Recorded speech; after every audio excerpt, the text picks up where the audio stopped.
শুভ সন্ধ্যা বন্ধুরা। যেখান থেকে ব্লগটা আবার শেষ করেছিলাম তার কিছুক্ষণ পরে আবার ব্লগটা শুরু করলাম। সেই দিনকেই সন্ধেবেলা আমরা সবাই মিলে একবার তো ওখানে আমরা দেখলে তোমরা ভোগ খাচ্ছি, মহাপ্রসাদ খেয়ে আবার হোটেলে ফিরে এলাম। তারপর একটু রেস্ট নিয়ে আবার সন্ধেবেলার দিকে বেরিয়েলাম। এখন বাজে 6:45।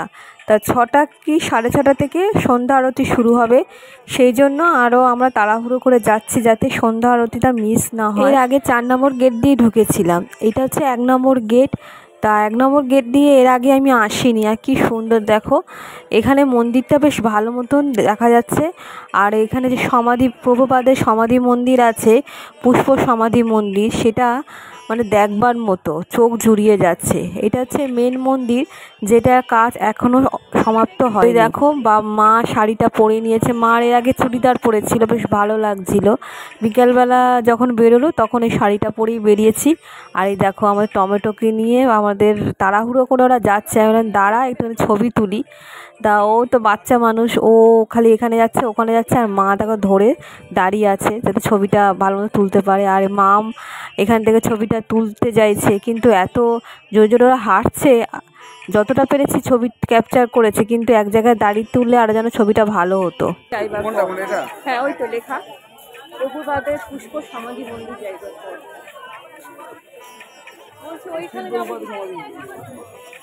ওইখানটা যাবো তো।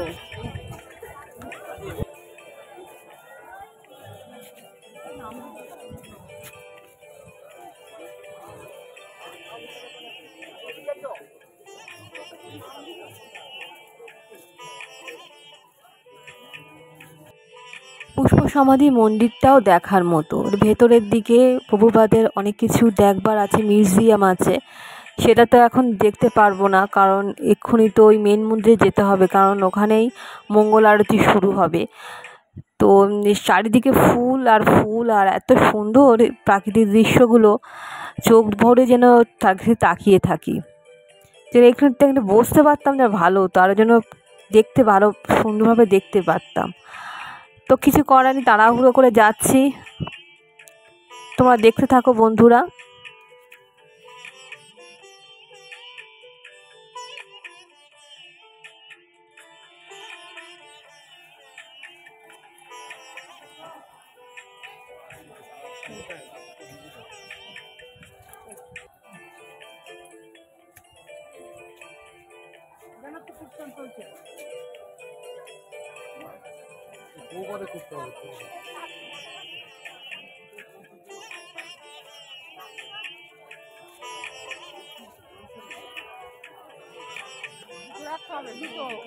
দুটো রাখতে হবে।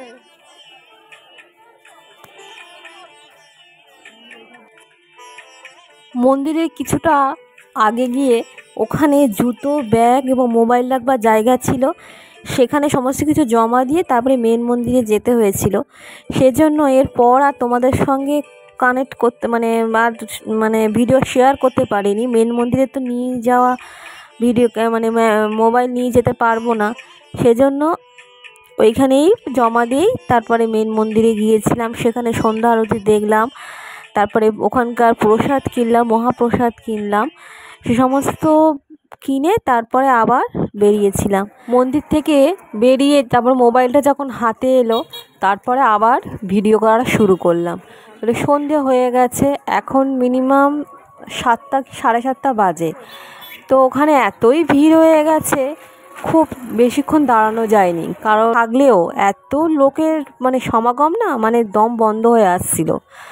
তারপরে আজকেই তো লাস্ট দিন, কালকে তো বেরিয়ে যাব বাড়ির উদ্দেশ্যে। সেজন্য কিছু জিনিসপত্র কেনার উদ্দেশ্যে এই দোকানটায় গেলাম। এর আগে আর একটা দোকানে গেছিলাম, সেখানে জিনিসটা পছন্দ হয়নি। দুটো বাচ্চা আছে আমাদের, টমেটোর আর একটা ভাই আছে, মানে ওর মাসির ছেলে, ওর জন্য মাম দুজনের জন্য দুটো পাঞ্জাবি নিল। আর আমার তো খুব ইচ্ছে ছিল এখানকার যে গোপী ড্রেস আছে না, শুনেছিলাম অনেক, তো গোপী ড্রেস একটা কিনলাম। আর মামকে বললাম আরেকটা, ও যেন আরেকটা কেনে, ও আর একটা কিনলো। ও কার সঙ্গে গল্প করছে। গোপী ড্রেসের উপরে যে ব্লাউজ পোর্শনটা থাকে সেটা হচ্ছে পিসটা কিনে নিয়েছি। তো এখানে এসে সেটা বানিয়ে নেব আর তোমাদের অবশ্যই দেখাবো। খুব সুন্দর হয়েছে জানো তো ড্রেসগুলো। আর যদি আমার মনে হচ্ছে পয়সাগুলো থাকলেন আর একটা কিনতাম, মানে এইটা ড্রেস খুব ভালো লাগে আর আমার নাচের ক্ষেত্রে তো এইগুলো খুবই ভালো আমার লাগবে আর কি, প্রয়োজন এইগুলো।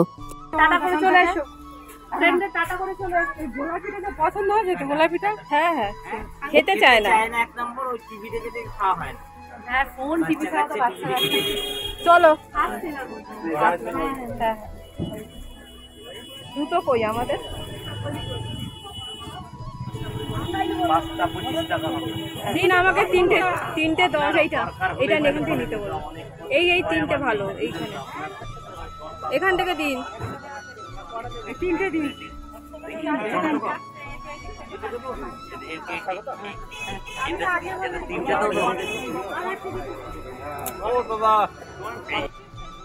এবার আমরা কেনাকাটা করে এবার হোটেলে ফিরছি।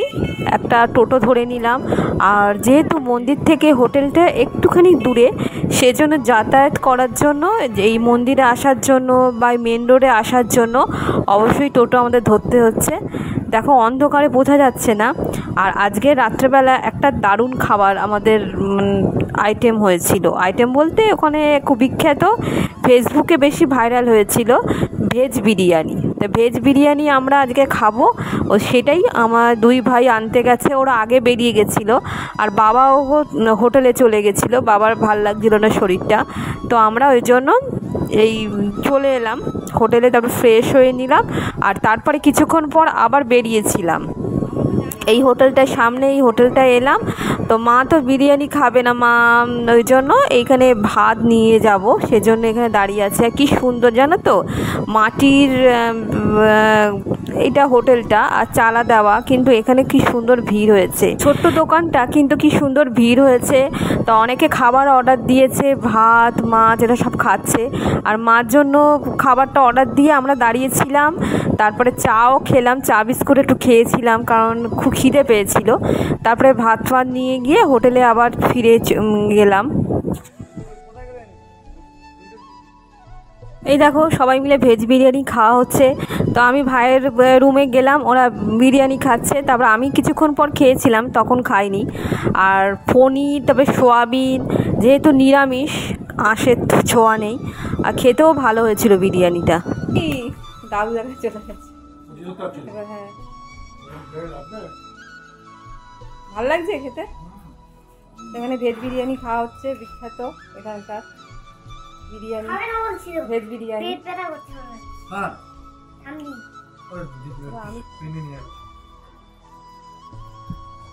হোটেলের অনেক কিছু গোলমাল ছিল, ব্যবস্থাটা অতটা ভালো ছিল না।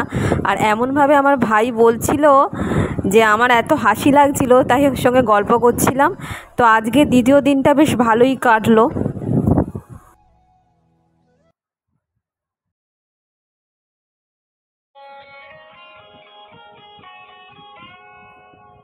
শুভ সকাল বন্ধুরা, আবার একটা নতুন দিন নিয়ে তোমাদের কাছে চলে এলাম। আজকেই আমাদের মায়াপুরের লাস্ট দিন। তো এই সকালবেলা বলতে এখন বাজে 6টা কি 6:30। আজকে অনেক ভোরবেলা উঠেছি জানো তো।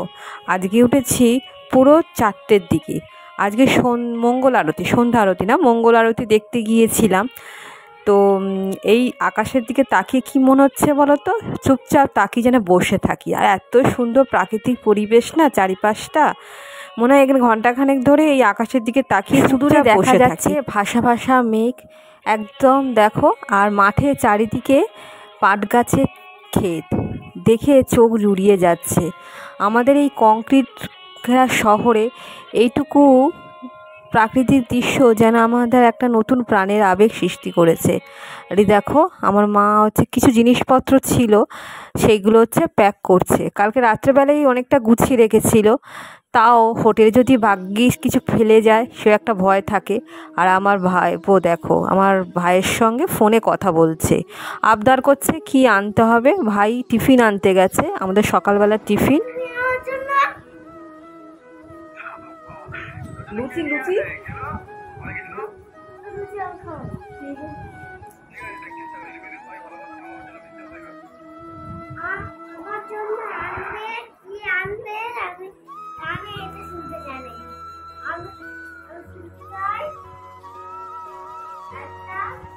মানে মা যেরকম বলে সেইটা ওর বাবাকে বলেছে।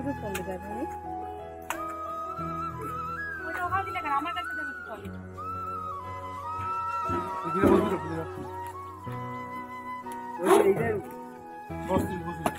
মাথা দেবো মাথা, আরে ওরা দেবো। হ্যাঁ হ্যাঁ মাথায় তোলা যাবে। মাথা উঠবে না রে?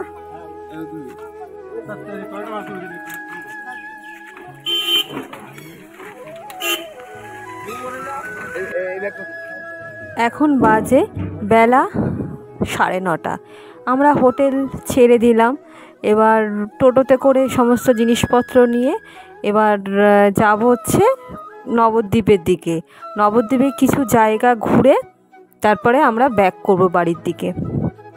আর এত জিনিসপত্র হয়েছে না, বিশেষ করে আমার ব্যাগটা এত ভারী হয়েছে না, ওইটা নিয়ে মানে যাওয়া খুব, মানে এখানে তো দেখছো টোটোর উপরের জায়গা আছে জিনিসপত্র নেওয়ার, আবার ওইখানে গিয়ে কি যে ঝামেলা হয়েছিল, সেই টোটোগুলোর আবার উপরে জায়গা ছিল না, এইসব ব্যাগপত্র নামিয়ে আবার সিটে বসতে হয়েছিল, সে এক বিচ্ছিরি অবস্থা।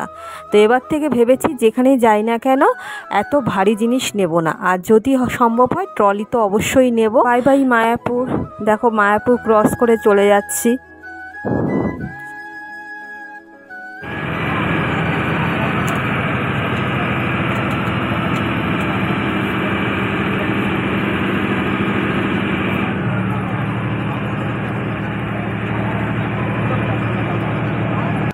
পার্শ্ববর্তী অঞ্চলগুলো যেতে গেলে অবশ্যই নদীপথে যেতে হবে।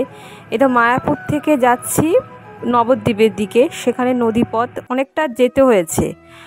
তখন প্রথম দিকে যখন কৃষ্ণনগর থেকে মায়াপুরের দিকে গিয়েছিলাম তখন হচ্ছে আধ ঘন্টাও লাগেনি, এখানে বেশ 15-20 মিনিট লেগেছিল, 15-20 মিনিট তো লেগেই ছিল নবদ্বীপে যেতে। এই দেখো কি জলগুলো ঢেউ খেলছে কীরকম, বেশ ভালো লাগছে।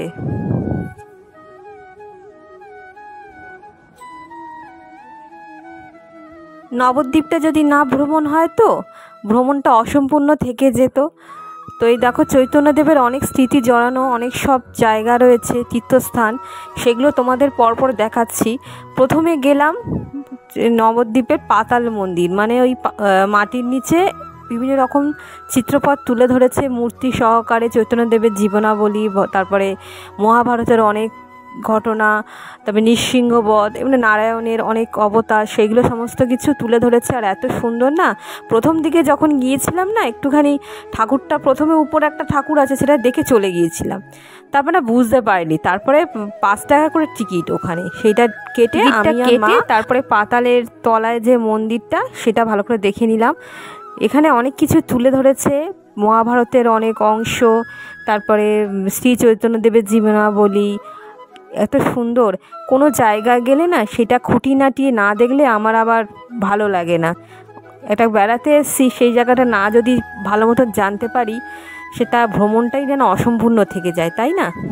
এরপরে গেলাম গোপাল মন্দির। গোপালকে তো সঙ্গেই নিয়েছি, 2টো গোপাল যাচ্ছে, একটা ভাইয়ের কোলে একটা আমার কোলে।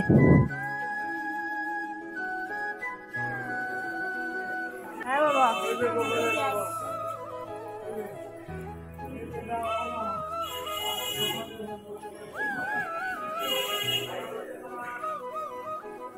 বলদেব জিউ মন্দির, এই মন্দিরটার নাম নবদ্বীপের।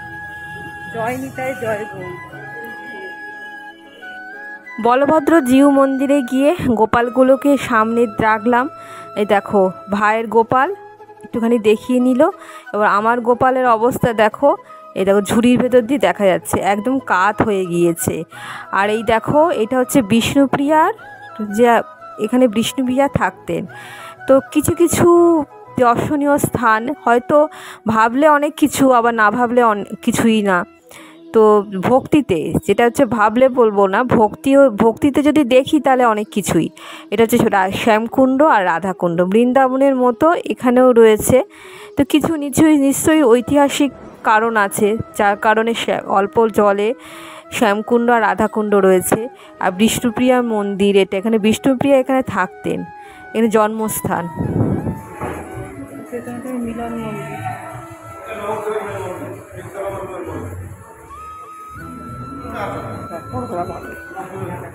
মহাপ্রভুর উপনয়ন মন্দির। এইখানে মহাপ্রভুকে উপনয়ন করা হয়েছিল। এক এক করে সমস্ত জায়গায় ওই টোটোতে করে আমরা ঘুরছি। এই দেখো,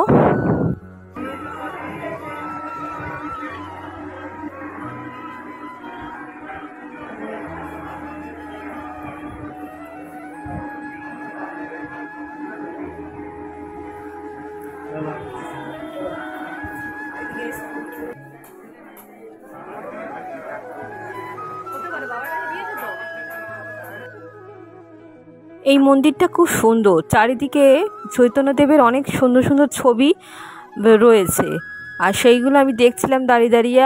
আর তারপরে গেলাম হচ্ছে সোনার গৌরাঙ্গ। এই সোনার গৌরাঙ্গ খুব বিখ্যাত, আর ভেতরের দিকে না রূপোর সিংহাসন। সোনার গৌরাঙ্গটা দেখো কি সুন্দর।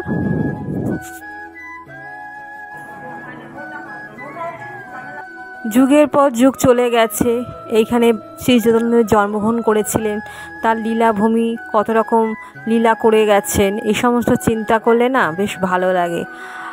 আর তারপরে আমাদের লাস্টের যে সীমা ছিল পোড়ামায়ের মন্দির, এই বটগাছটাকেই পুজো করা হয়। মার এখানে বিশালটা বটগাছ ছিল, সেখানে টোল বসতো, আর সেটা পুড়ে গিয়েছিল। এই বটগাছটাকেই মা কালী একটা রূপ এটা। আর তারপরে লাস্টের দিকে এখানে সরভাজা কিনলাম, রামকৃষ্ণের বিখ্যাত নবদ্বীপ স্পেশাল রামকৃষ্ণের বিখ্যাত মিষ্টি দোকান। খুব রমরমা এই মিষ্টি দোকানের নামও আছে। তারপরে দেখো বন্ধুরা, এবার বাড়ি যাত্রার পালা। সারাটা দিন বেশ ভালোই কাটলো। এই 3 দিন আমাদের বেশ ভালোই কাটলো। এবার হচ্ছে তাড়াতাড়ি এবার বাড়ির উদ্দেশ্যে আমরা রওনা হচ্ছি। ভাইকে জানাম দাও।